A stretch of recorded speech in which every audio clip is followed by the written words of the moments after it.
longtime scribe, and Calvin, the last time, this is our first time talking in Dallas, but and you probably don't remember this because you've been doing this for a long time and have talked to plenty of people in your life. The great Calvin Watkins, Dallas Morning News. The Calvin Watkins. You were covering the Rockets for ESPN down in Houston once upon a time, were you not? And Fred was down there with you. Okay. Yeah.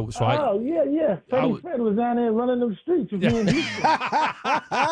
Now y'all reconnect. You already know what time it is. You already know what time it is. Yeah. I like Houston. Houston's a good town. Man, I got nothing but love for H-Town, man. It's, now look, I don't miss that heat. I don't miss the humidity.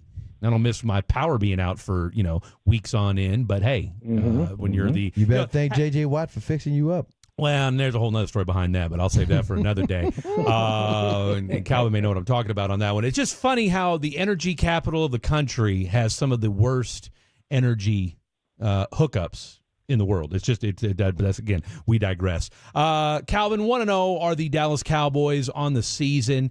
And real quick, number one, and again, this would be a perfect segue because, again, you watched this guy play in Houston. How surprised are you at the fall off of one Deshaun Watson? I was very, very surprised. Because at one point when he was with the Texans, I said he's better than Dak Prescott. At one point he was. He really was. Yeah, he was. Yeah. AFC Championship game against Kansas City. Mm-hmm. And you would get very few people to argue against that. And so then he gets suspended, so he misses a year. You go, okay. When you come back, you're going to be a little bit rusty. But, he wasn't a very good player when he came back, so you gave him a pass. Then he got hurt last year, I think, right? Mm-hmm. Hurt his shoulder. And they made and then Flacco came in. Playoffs. Mm-hmm. Yeah, somehow they made the playoffs. So then you go, okay. And then you look at him on Sunday, and I picked Cleveland to win that game. I think everyone in the morning news that covers the team picked the Browns to win that game. And then I go, well, goodness gracious, the Saints are better than the Browns. Yeah, so it seems. Sunday. And Deshaun was just – now, granted, the tight end dropped the pass, doesn't have a starting tackle, doesn't have a running back. I get all that. He's been – there was all kinds of pressure on him. I mean, he probably should have been sacked 10 times. Yeah. He's such a big kid. It's hard to bring him down. But, yeah, he's just regressed.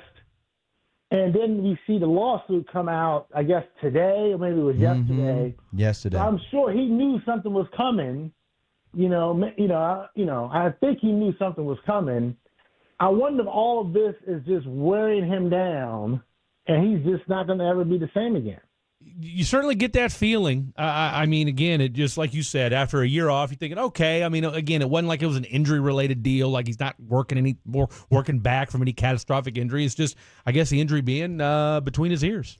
And with that being said, Calvin, the Cowboys' defense is what excelled. That's what caught everybody's attention in that game. How much was that Deshaun's meltdown or Zim calling these great plays? I thought it was Zimmer dialing these great plays. He's got two dynamic pass rushers in Lawrence and Micah Parsons. And then Marshawn Nealon had a very good game, very quietly. He got the linebackers were outstanding. DeMarvion Overshown, man, we've seen a lot of linebackers come through here, Chris. Yeah. And I can't ever recall a linebacker, and this is kind of like his rookie year because, as you guys know, he was hurt last year. I don't ever remember a rookie linebacker coming in here.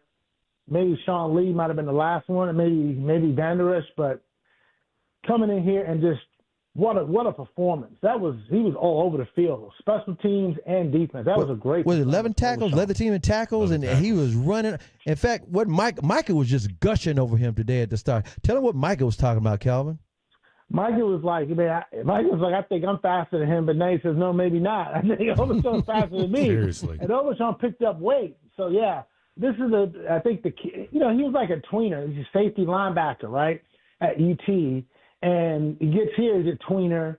And now you got him, he's bulked up because Zim likes bigger players, whether it be in the front or at linebacker. And, yeah, that draft class was terrible last year because of injuries and whatnot. But I wonder if him and Mozzie also had a really good game, I must say. He had a good game on Sunday in Cleveland. Mm-hmm. But Overshown might be the star of that class if he keeps this up. Yeah. Calvin Watkins, Dallas Morning News, joining us here on the D&M Leasing Hotline. And so, offensively, I know that's been kind of the big, they didn't look great. And I think I heard a stat where they only put out 49 yards of total offense. But you also get the feeling, too, look, they clearly took their foot off the gas. They knew they didn't have to show anything crazy. And again, there's just something about, and you guys know this, and me and CA have talked about this ad nauseum, is that, September is now weeks 1 through 4. It's almost like it's an extended preseason, because let's call it what it is. This was the first time this entire Cowboy team had live game action. Yeah, sure. But I saw San Francisco, run all over the Jets yesterday with a backup running back. Mm-hmm. So, and then I saw New Orleans put up 180 rushing yards against Carolina. Mm-hmm. So you can use that excuse all you want, but you get paid to play when the season starts in September. So, and Dak Prescott said, hey, we didn't play our best game, and he wasn't very good on Sunday. He was just efficient. So I don't give him that excuse. Everyone's in the same situation that you're in. And look at that Kansas City-Baltimore game that opened the season on Thursday night.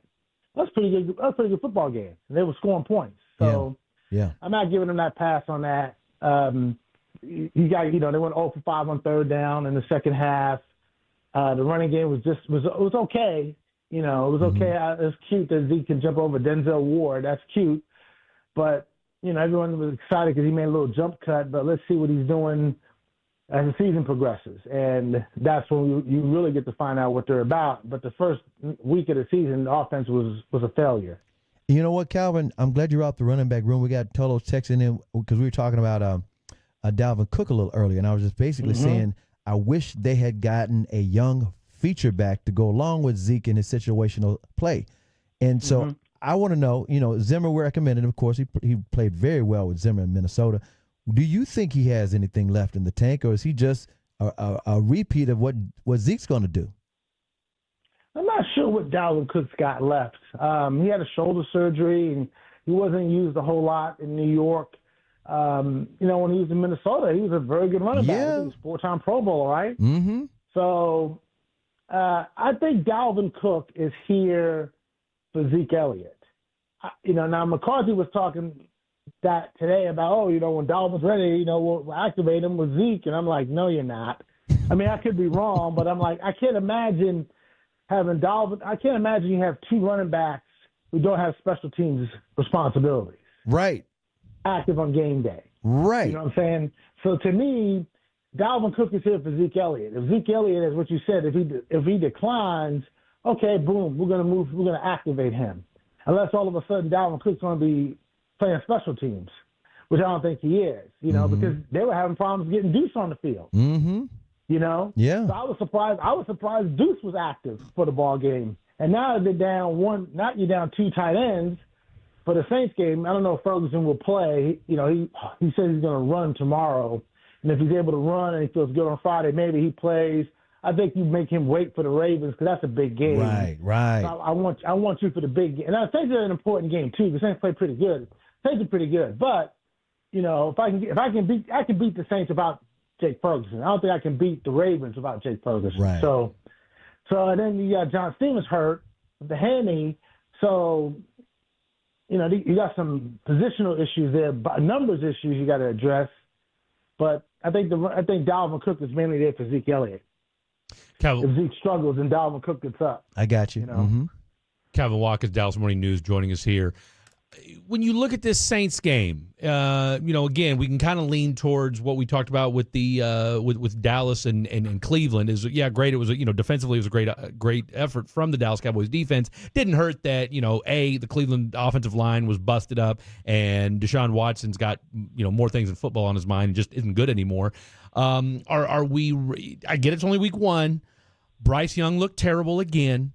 This Carolina team looked terrible again. 1 for 10 on third down. I don't care who you are. That's not good. 195 yards of total offense. And again, this isn't the 85 Bears we're talking about here. When you look at this New Orleans team, where are we at as far as, the team? I mean, is this a scary team or is Carolina just that bad? Carolina's just that bad because I watched the game, and the first pass of the game for Carolina was interception. Yeah. Mm-hmm. And I like Bryce Young, but I'm like, oh my gosh, did y'all really mess up here with this kid? And the Cowboys are going to see them in a couple of weeks themselves down there in Charlotte. I think Carolina's just that bad. And it's okay. When you play bad teams, you're supposed to kick their tail. Yeah. And that's exactly what the Saints did, right? Mm-hmm. So, I'll give you credit. It's like when you get in a boxing match and you get a champ and you find some dude that's a scrub, you're supposed to close the show, knock him out in 6 rounds, and let's go to the party. And that's exactly what the Saints did with Carolina. But the Saints have some talent. They got Chris Olivier, the receiver from Ohio State. Yep. I think he's the dumbest pick of the draft. Alvin Kamara looked really good. He looked like he's back. Yeah. Now Derek Carr, he's not a scrub. He's just, it's a circumstance, and he threw the ball well on Sunday. The defense is not bad. It's not a bad team. They'll be competitive. I don't think they'll beat the Cowboys, but they'll be competitive. But don't blame them because Carolina is bad. That's not their fault. Speaking of those Saints, Trayvon Diggs was talking about that offensive coordinator and how he got some of those same tendencies that the 49ers have from that Kyle Shanahan tree. Mm-hmm. Yeah, he said the Shanahan offense is an annoyance. All the shifts and the moves and the pre-snap motions and stuff, yeah. No, yeah, no doubt. And that upsets you, especially linebackers, because they're trying to figure out where you're going to be, and the corners got to communicate about who's got who, and the safety's got to be aligned. So there's a lot of communication that goes into that from a defensive standpoint. And the Cowboys have not been able to solve Shanahan's offense when they play the 49ers. Nope. So let's see what they do against New Orleans. Mm-hmm. Overall, Kevin, just kind of biggest thing you're looking forward to on Sunday when they make their home debut, and what do you got in the works over there at DMN? I just want to see if the offense steps up a little bit. Yeah. Now, they didn't have CD because he's home out getting his money, and that's fine. Mm-hmm. But the way Jerry talks, he's like, hey, it doesn't matter. We'll get him when he needs to be here. Okay, and they got him the ball. They did jet sweeps with him, and they threw the ball to him some deep routes or whatever. Like one of the early long passes down the sideline, and CD made a nice catch on that, and a good throw by Dak, by the way. But I need to see the offense put up the points and, average about 4.5 yards on the ground. I think that'd be a productive day for them. Very nice. Very nice. Appreciate you as always, Mr. Watkins. Enjoy the game on Sunday, and we'll do this again real soon. Calvin, you already know what I think. What you think? I think you're my guy. Appreciate you, man, as always. Appreciate you guys. All right. Back at me. Thank you, sir. Later.